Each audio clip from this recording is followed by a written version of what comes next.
Let's face it, cold outreach sucks, especially when you're doing it all by hand. Writing every message yourself, juggling spreadsheets, forgetting to follow up, it's a grind. But worse than that, if you don't do the work, it means missed connections, lost leads, and opportunities that never even had a chance. In this video, I'm going to show you how to fix all that. You're going to learn how to build a simple but powerful cold outreach system using GPT to write your emails, n8n to automate the flow, and Airtable to keep track of everything. And don't worry, if you don't use Airtable or Gmail, you can swap those out for other tools like Google Sheets or Outlook so this workflow fits your stack. Let's get into it. Okay, so here we have our cold outreach workflow. Now I have broken this up into 3 different phases. Phase 1 takes the lead data that we have from leads that just hit our database, and we send out an initial outreach email. The second phase follows up with those leads that haven't responded that are more than 3 days old. And then phase 3 handles the responses that we get from our emails. Now, the first thing we're going to look at is Airtable. This is the database I'm using. You can swap out Google Sheets. You can swap this out for Smart Suite. You can swap this out for nearly any CRM you want to use. Now, for phase 1, what we're looking for are records that have a status of pending. These are leads that just hit our database. And that's not what I'm not going to cover how the leads are added to the database in this video. If you need help with that, let me know in the comments below, and I will make a note to record a video on different ways to add leads to your database automatically. So let's look at phase 1. We're going to go ahead and run the workflow, and the expected output here is that the status is going to be changed to sent. We're going to have I believe a follow-up 1 sent changed to true, or true added to that column. We're going to have a last contacted added, and then we're going to have a message added as well. And then we're going to have an email in the inbox. So let's go ahead and run this. Okay, workflow is all done, super quick. And you'll see here that the status would change from pending to sent. It was sent on 6/16. The follow-up was not changed. That might be phase 2. And then you'll see here the email. Notice that high-ticket offers often convert better with spaced, personalized follow-ups during working hours. We've been using AI to automate this process with excellent outcomes. Would you like to learn more about how this could benefit Gear Tech? Best, Tim. So we worked in the company name as well as the first name. And you'll see the email here. Same thing. Now let's go ahead and walk through the workflow. So I have 2 different triggers set up. One is a schedule. It is not turned on. I would probably turn this on so that it's running once a day. But you can set it up to run at whatever cadence you want. And then I have the test workflow trigger, so that way we can just test this without having to turn it on. In our Airtable node, we have the base and the table set up here. And then we are filtering by formula. And so it's taking a look at this column, and then everything that has the word pending in it is returned, and we're returning all the records. And then you can see all the data we have here. We have the record ID, the created time, name, email, company, role, status, and sent at. And then we have the HTTP request, and this is just connecting us to OpenAI. And we have all of our information there, as well as the system and user messages prompts. And then what we're doing with this node here is we're extracting the message so it's easier to use in the Gmail node. And then we're going to use the Airtable node here to fill in everything. So we're just grabbing the email here like so. And then the subject line got a question for you. And then we grab the name, and then we use, I believe it's a JavaScript method, the split, to where we are removing the last name. And we have our message here from the extract email message here.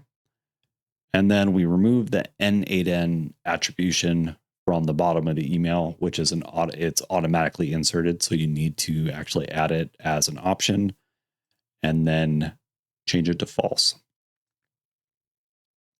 And then after we send the outreach email, two things happen. One, we update Airtable.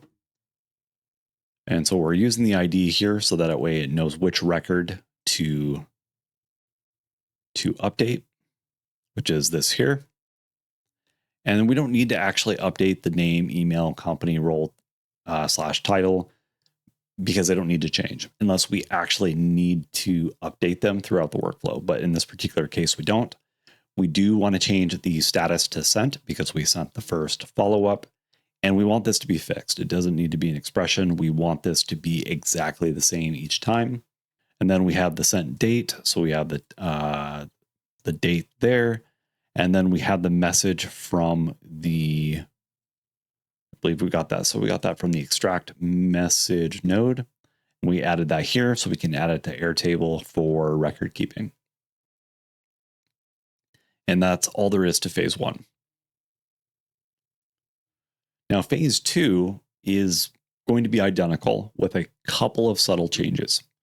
And so phase two is going to be looking at records that have a status of sent that are more than 3 days old. And so since we just sent a initial outreach to Matt Gear on 6/16, which is today's date, this is not going to get picked up.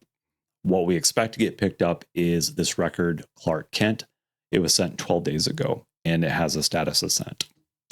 So let's go ahead and run this workflow, and then we'll walk through each node step by step like we did phase one.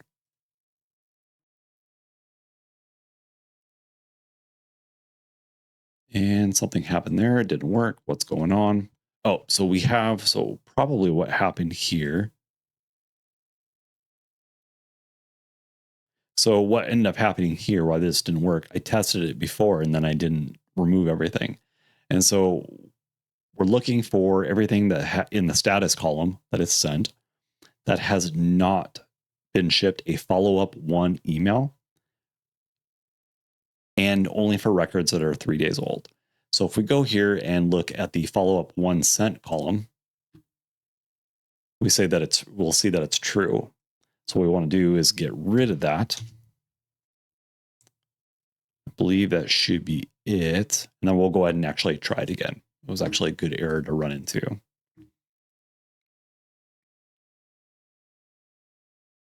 Yep, as you can see, that's what was causing the workflow not to work before, and that the logic is actually working the way it was supposed to. So you'll see here that true has been sent to the follow-up one sent column. And this is sort of a fail-safe so that you're not sending out the same emails and the same follow-ups to the same people. That way you have a very deliberate workflow that works exactly the way you intended it to. And you'll see that it was last contacted on 6/16 and that the follow-up one GPT message was also recorded to Airtable. And what we're going to do here real quick, before we look at the email, you see that one new message came in. But before we look at that, I want to walk through each of these nodes. And then we're going to open this email here for the start of phase 3. So we have the same triggers. And then we have the Airtable node. Already walked through this. It's the same thing other than the status being slightly different. We're not sending emails to anything that has true in the follow-up one sent column. And then all records must be 3+ days old before an email is sent to them. The flattened Airtable node is just making the data a little easier to grab from the node down the chain. Email prompt, same thing, but the message is just slightly different. We had the extract message node, which is the same thing in phase one, where we make it a little bit easier to grab. And then we have the send follow-up email. So we have the email here. Most of it's the same. We have quick follow-up. We have the message here from the extract message. So we just take the content. I believe we got that from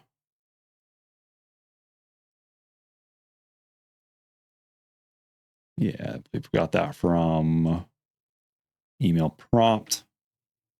No, not email prompt, the extract message. And then similar to phase one, we remove the n8n attribution. And then we're going to do the same thing at the end. We're going to update Airtable with the new status. Actually, no, we didn't. Sort of interesting. What happened here?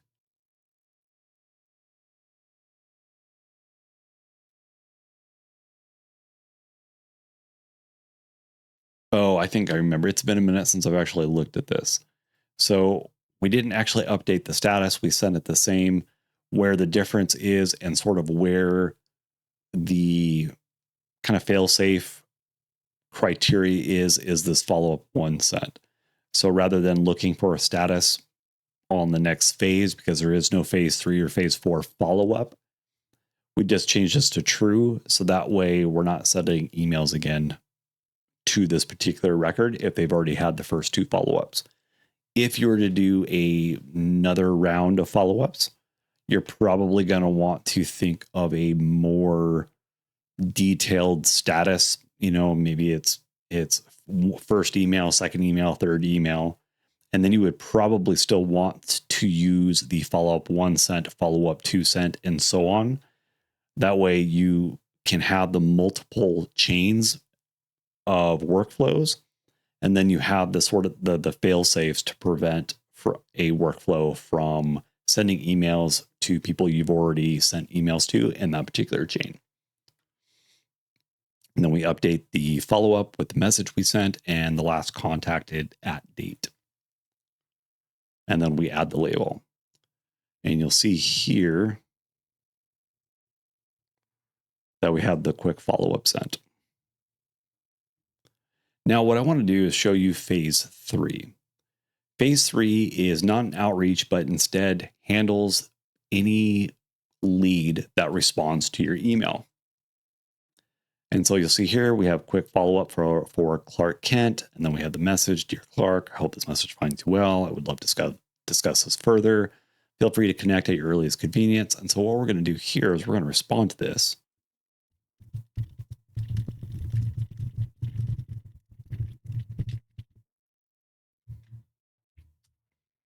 All right, and then we're going to hit send, and we're going to send this email. And then we're going to turn this workflow on. This workflow is super simple. It's just the trigger looking for the responses. It's got a response email, and then it's going to update Airtable.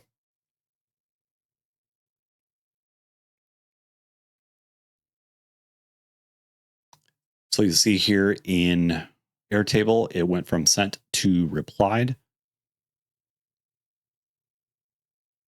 And we had the last contacted. And I don't believe we have anything set up other than that. So we just have the replied status. And there are 2 things to note here, or 1 thing rather. So I have this in a replied label. So it's a slightly different label. The one thing though that I really want to highlight here that was actually tricky in this build was to get the email when we responded to the lead that responded to us, have everything happen in one email thread rather than a net new email. And that was a bit tricky to get dialed in. Let's see if I can remember what that was, how that worked. So we used the reply. It was the first time I did it, which might have been why it was so tricky. Reply, use the message ID, which I believe is this ID here. Yes. So you need to make sure you use the correct ID from the email. And then you want the reply operation. And that's how you actually get to respond and have this back and forth discussion in email in a thread. And then I just used a fixed message for this one. And then we removed the n8n attribution for this one as well. And then you'll see here that we respond with a fixed message, nothing fancy here, and then a basic Calendly link, talk soon, Tim, and that was it. The one thing I would probably do differently with this, and was slightly, I didn't even attempt to do it, or I did, and then I removed it. I'm pretty sure when I first built this, which was probably a month or two ago, I had a note in here to make a more custom message. The problem, or the trick, challenge there anyway, is that a lot of times you end up getting this message back with line breaks, and it breaks, and it can break the logic at some point. And I think I just wanted to ship this. And so I didn't mess with it beyond what you see here. But what I would do is probably clean this up a little bit, because that's a little messy and hard to read, especially if your message is a little bit longer. But you can see here, we got the second follow-up, we got the response, and then the response logic kicked in, and we sent a message to the lead with a link to book a call. All right, there you have it. That is our cold outreach agent workflow. If you're tired of doing all of this cold outreach by hand, but you don't want to drop the ball and not respond to leads at all, then this workflow automation should help you out. If you have any questions, if you have any feedback, if you have any comments, please leave them below.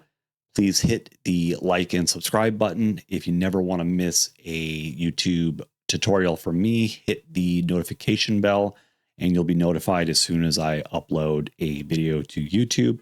If you want to get this template or any other template that I give away for free, you could do so by signing up to my email newsletter. The link to that will be in the description below. Thanks for watching, and I'll see you in the next one.